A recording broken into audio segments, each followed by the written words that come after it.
recording. The It's lights recording. went off and I was like, oh, We're on. We're live.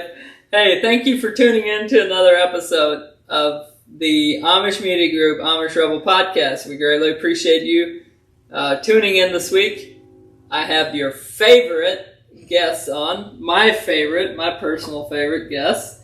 Thank you for coming on, Lovina. I'm honored. Greatly appreciate it. And we recorded, at the time of this recording, I guess you're watching episode... man, we're in the 50s. We're in the 50s somewhere. I don't know where we're at. Okay. But I will say this, that today I'm just going to ask Lovina some questions about the recipes, the food that she's been cooking. Also, make sure you check out her recipe book, her cookbook, her digital cookbook on our website. And you can find that all over social media. And you might find it in the video. So let's just put that in there so that people can easily find it.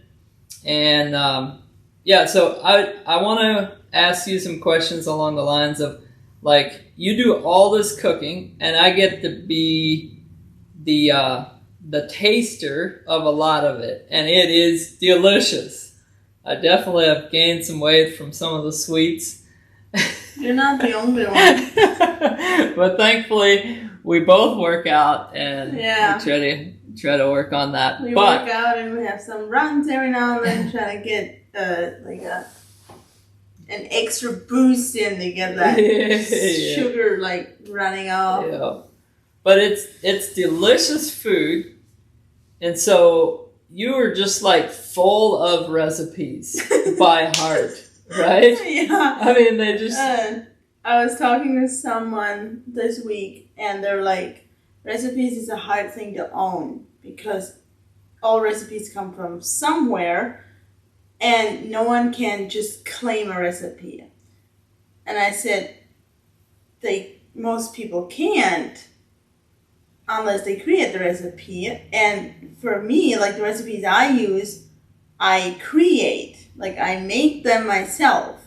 I got the idea from when I was growing up. We didn't have a recipe. We had it in our heads. We never used, specific measurements. We just added it. And so now, because I want to share with you guys, I can't just say add a little bit of this and a little bit of that and hope it's good. I have to actually have measurements. You should totally do that sometime. Make something, just add a little bit of this, a little bit of that. A little bit of this, a little bit of that. I just write out an actual recipe that says, a little bit of salt, a little bit of pepper, a little bit of sugar. I bet you it would taste different for everyone, because everyone has a different definition of a little bit, right? Yeah. So you create them, most of them. Mm-hmm. I mean, some I'm sure your mom got out of a recipe book, and then she. It's one of the ones that I know Mom got from somewhere is the pie dough recipe that we use, and it's unlike a lot of people's pie dough or pie dough recipes. A lot of people use baking powder. That is something I've never used in a pie crust, and the pie crust that my mom taught me to make always turns out good. So I stick with that recipe. And there's something else that I want to address, because Lovina always stares into the camera, like directly into the camera, she's. Apparently, some of you think she's staring into your soul. Some of them think I'm blind. Wow, that's a new one. Okay, well, I want to address the fact that you made a video that was opposite of what you would normally do, and you never looked at the camera. Did people enjoy that one? I mean, I don't know if they enjoyed it, but they definitely paid attention to it. They commented. Yeah, a lot of people were really sad, and then others didn't seem to notice, I guess. A lot of the people that would probably usually comment, blink, you can blink. I'm guessing they just didn't comment. I don't know. Okay, that's a great question. Is your blinker broken? You can't blink anymore? No, because then I also made a video actually blinking. Okay, for me, blinking while talking is kind of hard work. Not necessarily, but But you're focused. If I'm focused on something, blinking is not one of my priorities. Yeah, so you're just like dialed in. And I think that's probably, I mean, it's definitely coming from our childhood, because we're taught to like really focus on something. Yeah, and the whole reason I did eye contact thing is also my childhood. Mom and Dad taught me from a very young age, if you're talking to someone, look into their eyes. They're like, even if you're talking to a baby, if you're trying to make a baby smile, look into their eyes. Don't look at their mouth and try and make a baby smile. Look into their eyes. And that is something that's been drilled into me from a very young age. So I look into their eyes. And when I'm looking into someone's eyes, I don't like to have a habit of blinking, because that signifies you're either staring too long at them or you're just not that interested. It's like, I'm looking into your eyes and I'm like... You're blinking? It's like, yes, that's not very focused. Or you're like rolling your eyes up. Or like looking in different directions. Yep. I think that is an interesting point that you make, because we are taught to like look in people's eyes, and I mean the eye, like you can tell a lot by looking in someone's eyes when you're talking to them, because it's like they say, the eyes are the windows to your soul. Yeah. Mm-hmm. Yep.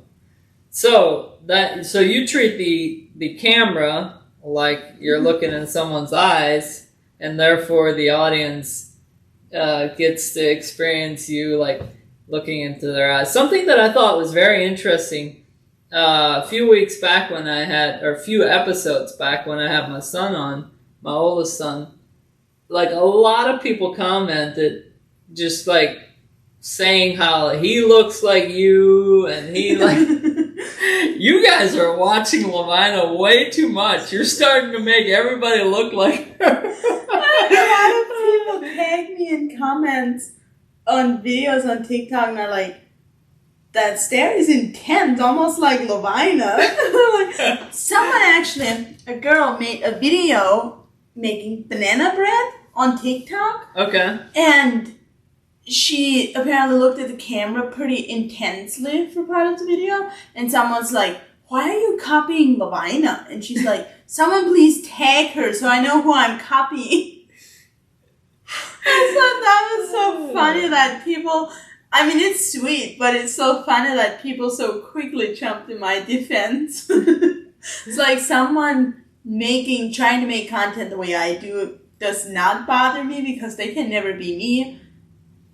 That's not how it works. The only thing that bothers me with people and my content is if people actually steal it and go make a separate page with it. That bothers me. But if people want to like stare at a camera while they're working and they learned it from me, then go right ahead.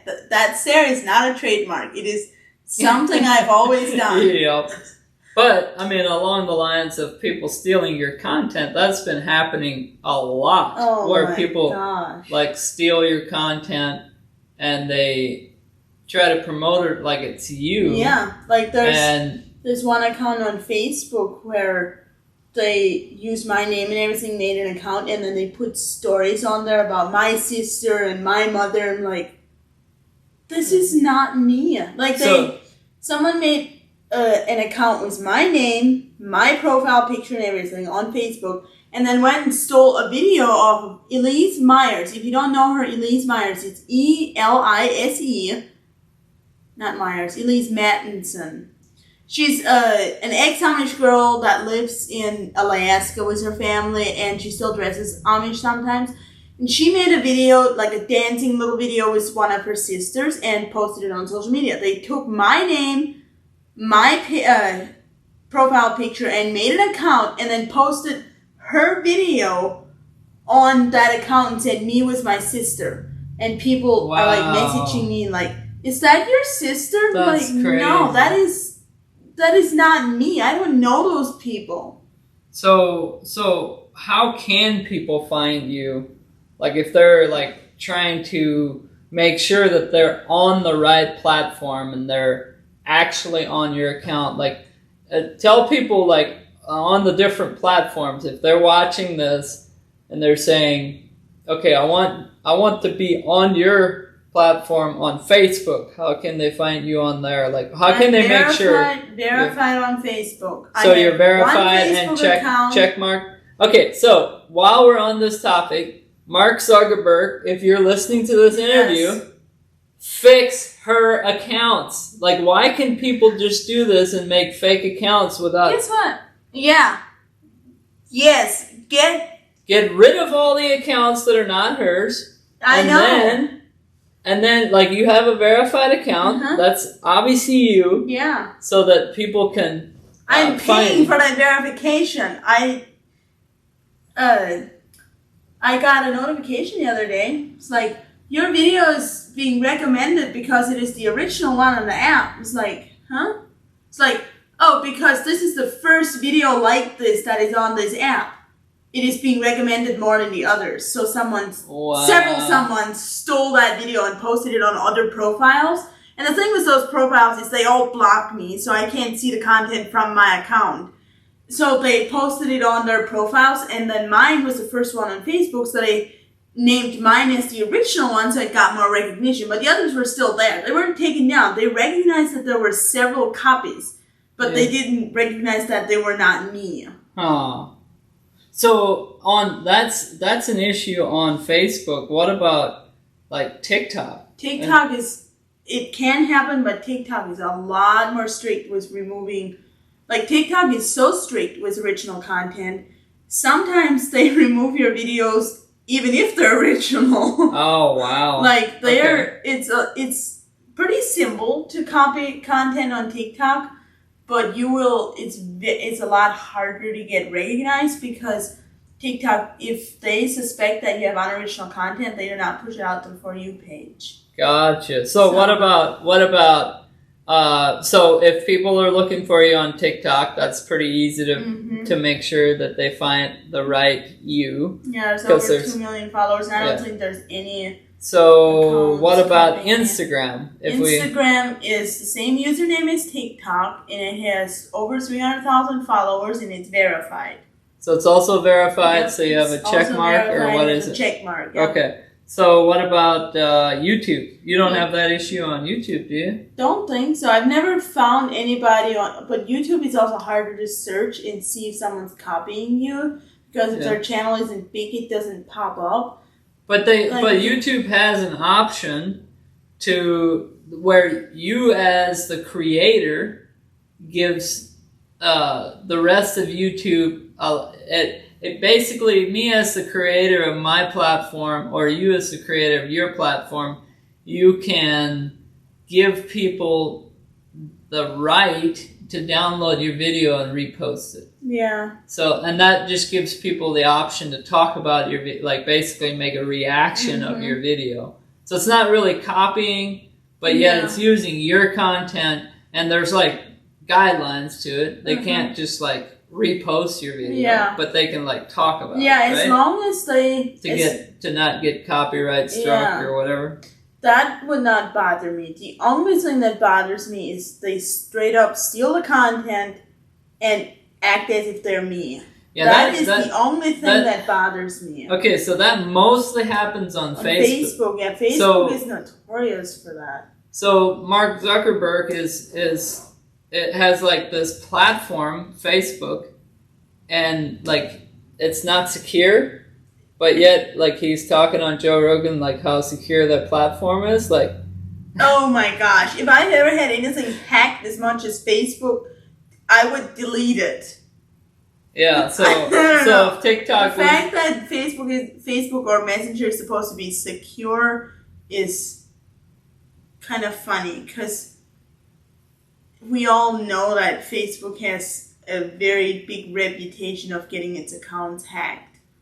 And it might be because people do the wrong things, but it's still people copying content. There's like, okay, so just this is one example. My first name, Lovina, Lovina. Yeah. For the longest time, I had my Facebook name was Lavina, because Lovina, Lovina, is blocked by Facebook. That name is blocked by Facebook. Whenever I went in to change my name, it said, sorry, please put the name in that you use in your everyday life. This name is blocked by Facebook. Wow. And it was my real name. I submitted my ID to get it done. They couldn't do it. But then there's like a dozen accounts with that name. That's crazy. How does that work? Why does that work? Yeah. Anyway, back to we kind of got off topic here a little bit. I mean, I just wanted people to know. That's a sore spot for me. I just wanted people to know where they can find you legitimately. So and Facebook and Instagram have blue check marks. So Facebook, Instagram have blue check marks, and obviously it's pretty easy on YouTube to find you. You can find her on her channel, which there's cooking videos, or you can find her on the Amish Media Group, which is more like talks like this. Yeah. So that's good. I guess on TikTok it's pretty obvious. Or you can literally go to Google and search Amish Lovina and it pops up. So also check out her. Did I already mention that? No, I didn't mention that. Check out her cookbook, digital cookbook online. So you can find that on any one of her platforms in the website. On the website, yeah. So if you're into cooking or you want to get into cooking, there's lots and lots of great recipes that taste wonderful. So make sure you check that out and buy it for yourself and maybe for someone else. So what is your favorite recipe that you've made so far? Like out of all of them, your favorite one. I can tell you which one I think is your favorite one, but okay, tell me because I have no clue. The one thing I don't think I could ever choose out of everything I do in life is my favorite recipe. Because I'm like, this is my favorite. And then I make the next thing like, this is my favorite. I've been eating them my whole life. I should be able to make up my mind, but they're all good. And my taste buds can't decide between which is more good than the other. Like, I was gonna say some of and said two, so I have to pick two. Cinnamon rolls, which was very common when we were growing up. No matter how often we made them, they were always a treat. And we make them a little different than a lot of people. We use rolled oats in our recipe, which a lot of people don't, and it makes them really soft. Cinnamon rolls and rhubarb cream pie. Oh, there is never going to be a day where I will not be able to eat a piece of rhubarb cream pie. Oh, it's my dad's favorite pie, and it is so good. Okay, so you want to hear what my favorite is? What?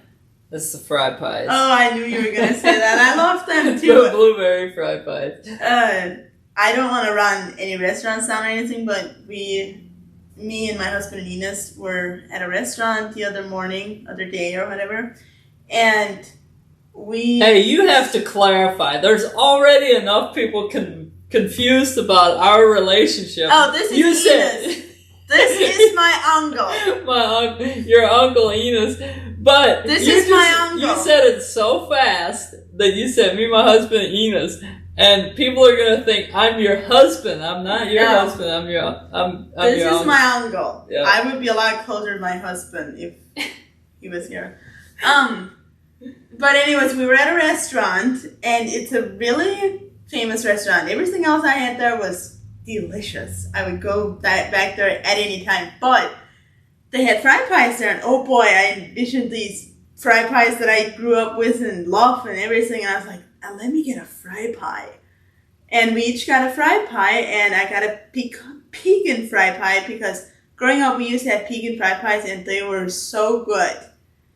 Pecan for some of you. Okay, pecan. I got a pecan one. My husband got a peach one, and Ines got a blueberry cream cheese one. There is no disappointment quite like the disappointment of spending good money on food that is not good. Yeah. I bit into that, and Oh my gosh. Yeah, it was not good. I will agree with you. I was trying to convince myself it's good, but I didn't eat the. I felt bad because I'm like, I'm eating sugar and it isn't even good.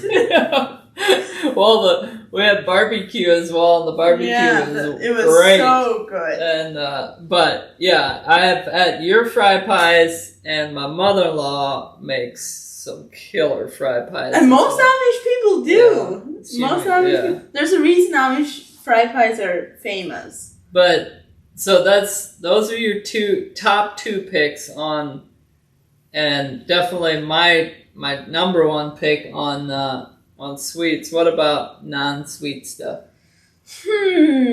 Pizza is a staple and something that I'll always love. Homemade pizza. Have you made homemade pizza? Like a video? With I made it twice actually. Okay. All right. I very rarely opt for store-bought pizza. I'm not a big fan, but homemade pizza. I think I've had your home. That is really good. Homemade pizza I can eat for any meal.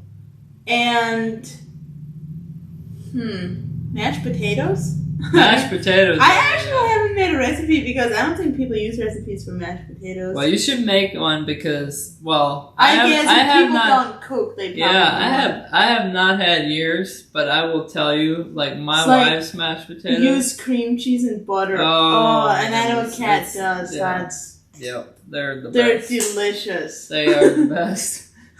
Okay, mashed potatoes, pizza, and potato salad. I recently made a potato salad video. I made one several months ago too, and both times you guys, that gets a lot of attention. You guys are not convinced that's potato salad. It's potato soup, according to you. And I don't know, a lot of people just don't agree with how I make it, but it's how I grew up with it. It's, in my opinion, it's really good. And my mom makes it in our community at home a lot. Like if they have frolics or barn raisins or stuff, she always brings potato salad. Like people are like, "Can you bring potato salad?" And she brings potato salad. Okay, so you made chicken and what did you make the other night? Chicken, and what was the salad that you made? Cucumber salad. That was really good. I made garlic parmesan chicken and cucumber salad. Oh, not. What was the no, barbecue. The other chicken? one was Alfredo. Chicken Alfredo. That was I did not make good. It wasn't chicken Alfredo because I didn't put the chicken on the Oh Alfredo. yes, but I made Alfredo like homemade from scratch. Do not use Alfredo sauce. That is disgusting. But Alfredo and then barbecue chicken is what it was. I just made bone-in barbecue chicken to go with it, and then cucumber salad. That was delicious. Cucumber salad is something we ate almost every day during the summer when I was growing up, because growing cucumbers in the Midwest is really easy, and you want to eat them before they get too big, and they're in abundance, so you eat cucumber salad. Yeah. All right, well, hey, thank you for taking the time and doing these videos. Oh, you're welcome. I know the audience really appreciates it. I really appreciate it. I really appreciate the audience. Yeah. Thank you. Yeah. Thank you for the support. I know, like, just in Lovina's cooking videos, getting on the platform, following, but also even on the podcast, you guys have, like, showed a lot of support in those videos, and we greatly appreciate that. So, yes, we do. We very much appreciate it. Because I'll just tell you, because like I see the behind the scenes, and Lovina is no slouch. Like she is constantly working so hard. So for those of you that just think like, oh, she's just like went viral. No, she also like worked her way viral. Like you put a lot of effort, time, and energy into these videos, and it's really special to me that my heritage, my background is what people find so interesting.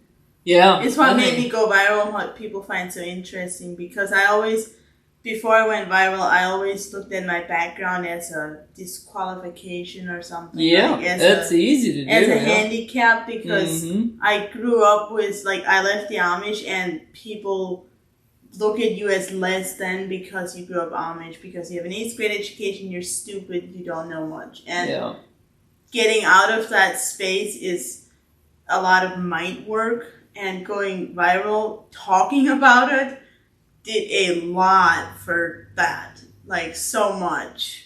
Yeah, and I think that, I mean, to your point, like, I was recently at the airport, and I, like, wore my Amish outfit, and I was telling you about this, but off camera, but, like, I was just treated like I didn't know anything, because the people were just, they were just like, listen, here's this stupid Amish guy at the airport, like, he has no idea how to operate technology, and so... You're gonna tell him what you had in your backpack? Yeah, I guess I'll just tell you, because... I actually also recorded a video. If you're a member, I'm going to post it on the members only on YouTube. So if you're a member on YouTube, you get to see this video live from the airport. But what security found in my backpack was a bullet. And they're just like, okay, here's this dumb Amish guy. I don't know if that's what he thought or not, the security guard, but he was like, would you like to turn this in? I said, yeah, I would like to turn it in. I thought I had a bullet in my backpack, but I could not find it when I left to go to the airport. And for clarity, it's his hunting backpack. Yeah, it's my hunting. I was not intentionally taking a bullet to the airport, and I wouldn't advise that. But they just, like, treated me casually, I guess, because I'm an Amish. Well, that is...